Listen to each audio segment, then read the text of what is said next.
Olá, seja muito bem-vindo ao Encontro com a Palavra. No programa de hoje vamos estudar os 7 primeiros versículos da carta de Paulo aos Romanos, dando continuidade à introdução que fizemos nos 2 últimos programas. Ouça com atenção como Paulo iniciava suas cartas. Paulo, servo de Jesus Cristo, chamado para ser apóstolo, separado para o Evangelho de Deus, o qual foi prometido por ele de antemão por meio dos seus profetas nas Escrituras Sagradas, acerca de seu filho que, como homem, era descendente de Davi e que, mediante o Espírito de Santidade, foi declarado Filho de Deus com poder pela sua ressurreição dentre os mortos, Jesus Cristo, nosso Senhor. Por meio dele, por causa do seu nome, recebemos graça e apostolado para chamar dentre todas as nações um povo para a obediência que vem pela fé. E vocês também estão entre os chamados para pertencerem a Jesus Cristo. A todos os que em Roma são amados de Deus e chamados para serem santos. A vocês, graça e paz da parte de Deus, nosso Pai, e do Senhor Jesus Cristo. Você não acha a saudação e a introdução desta carta muito bonitas? O apóstolo Paulo estava se dirigindo não apenas aos romanos, mas a todos nós. 2000 anos mais tarde, ele estava contando um pouco sobre ele. Naquele tempo, uma carta era iniciada com a apresentação de quem a havia escrito. Assim, a pessoa que recebia o pergaminho não tinha que desenrolar toda a carta até o final para ver a assinatura e descobrir quem era o remetente. A primeira palavra da carta é Paulo. Nesta saudação e apresentação, Paulo quis contar quem e o que ele era. Ele também falou um pouco sobre onde estava e o porquê que ele estava lá. Depois ele falou um pouco sobre Jesus, quem Jesus era, onde Jesus está hoje, por que Jesus é quem é e está onde está. A seguir ele falou um pouco sobre quem eles, os romanos, eram e onde deveriam estar. Se fizermos uma aplicação desse texto para nossas vidas, veremos que ele também falou sobre quem e o que devemos ser e onde devemos estar. Esta saudação de Paulo também nos diz quem e por que somos o que somos e por que devemos estar onde estamos. Puxa! Tudo isso numa introdução de apenas 7 versículos? Para estudar todas estas informações, vamos enfocar uma palavra de cada vez. Paulo, ele escreveu, servo de Jesus Cristo. A palavra grega que Paulo usou foi doulos, que significa escravo. Quando Paulo escreveu esta carta, metade da população de Roma era escrava, incluindo muitos dos que se professavam cristãos. Naqueles dias todo mundo sabia o que significava ser escravo. Um escravo era uma propriedade, um bem de outra pessoa. Um escravo não tinha direitos. Não importava o que um escravo pensava ou queria, nem qual era a sua opinião. Ele era como um animal. Quais seriam os direitos do seu cavalo, se você tivesse um? Bom, nenhum, talvez. Ele existiria apenas para servi-lo. É isso que significava ser escravo. E Paulo se apresentou aos romanos e a nós também como um servo, ou seja, como um doulos, um escravo. Sabemos que Paulo era um cidadão romano livre, o que para um judeu era uma peculiaridade muito especial. Ele tinha nascido livre e poderia se gabar disto, mas, segundo ele próprio, por escolha, preferiu se tornar escravo de Jesus Cristo. Se estudarmos mais a fundo essa palavra doulos, vamos ver também aí algo que significa algema, porque podemos dividir essa palavrinha como duo e vamos conferir aí algo semelhante a uma algema. Ou seja, Paulo considerava-se também algemado a Cristo, pronto para ir onde o mestre fosse, porque ele estava altamente ligado ou algemado a Jesus Cristo. Não é maravilhoso isto? Ele também afirmou que era um apóstolo chamado para ser apóstolo. Lembram? Ele escreveu assim. Muitas vezes a expressão para ser aparece na Bíblia em itálico porque não aparece no original grego. Portanto, ele apenas diz que era apóstolo chamado. O apóstolo tinha um dom e um ministério muito especiais na igreja do Novo Testamento. Jesus comissionou 12 homens para serem apóstolos. Um deles o traiu e teve de ser substituído. Lemos no primeiro capítulo de Atos que os apóstolos tiraram sortes e decidiram que o apóstolo substituto seria Matias. De verdade, acho que os apóstolos cometeram um erro ao fazerem essa escolha. Sabe por quê? Esse tal de Matias não foi mais mencionado na Bíblia. Ele simplesmente sumiu. Paulo, entre outras cartas que escreveu, alegou ser o apóstolo escolhido por Jesus Cristo para substituir Judas e que foi interceptado na estrada de Damasco pelo Cristo vivo e ressurreto.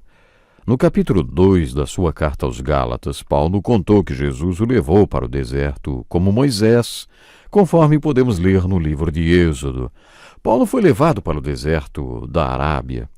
Os estudiosos não são unânimes em dizer se ele ficou no deserto 3 anos ou 14. O fato é que ele ficou anos no deserto com Jesus Cristo. Como os apóstolos viveram 3 anos lado a lado com Jesus, seria coerente que Paulo também tivesse passado 3 anos no deserto da Arábia, com Jesus em treinamento com ele. Durante este seminário no deserto, vamos dizer assim, Paulo alegou ter sido nomeado por Cristo para ser apóstolo no lugar de Judas e que, portanto, ele era apóstolo de Cristo tanto quanto os outros. 14 anos depois que sofreu aquela intervenção de Jesus Cristo na estrada de Damasco, Paulo contou em Gálatas, capítulo 2, que foi para Jerusalém encontrar-se pela primeira vez com os outros apóstolos.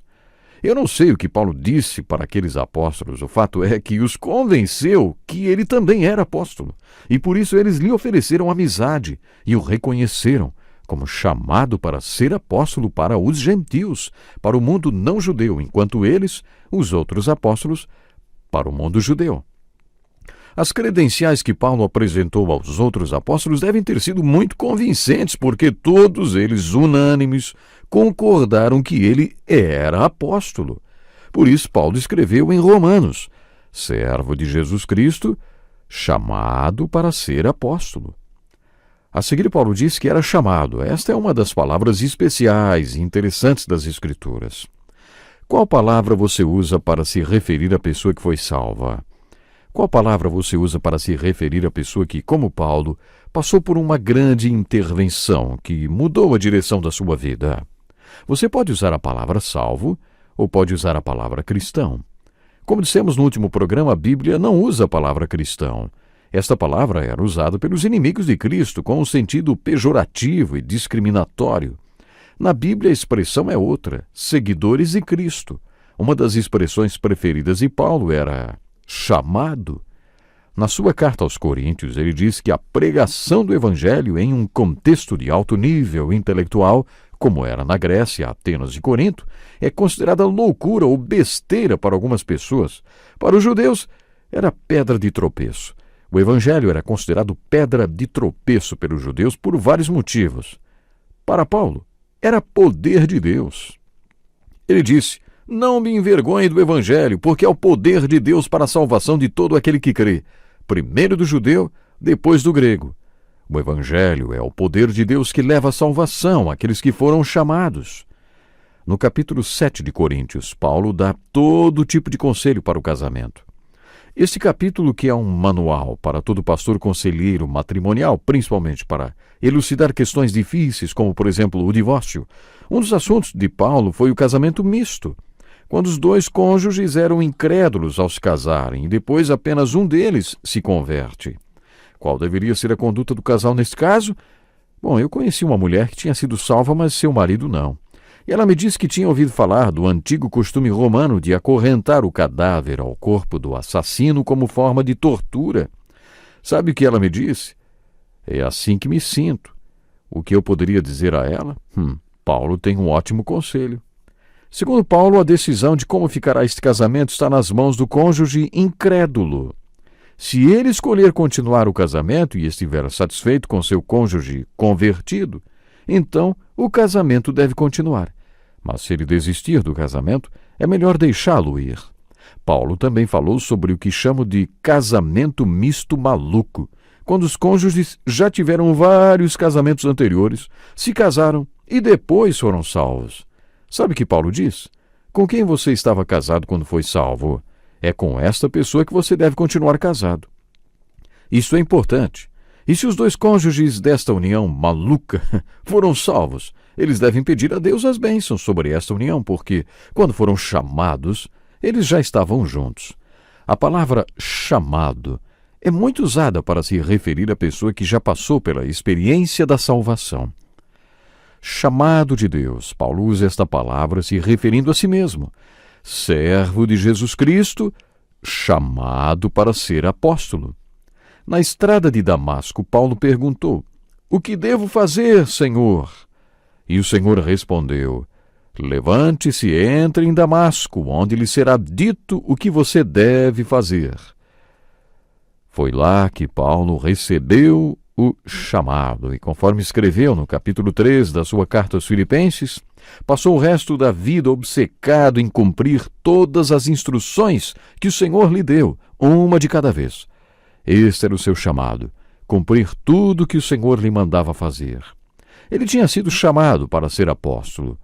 Este chamado tinha um objetivo básico: pregar o Evangelho para todas as nações gentias em primeiro lugar, e também para o judeu e para o grego. Pregar o Evangelho. Pregar o Evangelho. Por isso Paulo afirmou que era chamado e separado, quer dizer santo. Ele tinha sido separado para o Evangelho de Deus. E ele não admitia distrações. Paulo, portanto, era um escravo e um apóstolo. Ele era separado. Essa palavra separado é incrível também.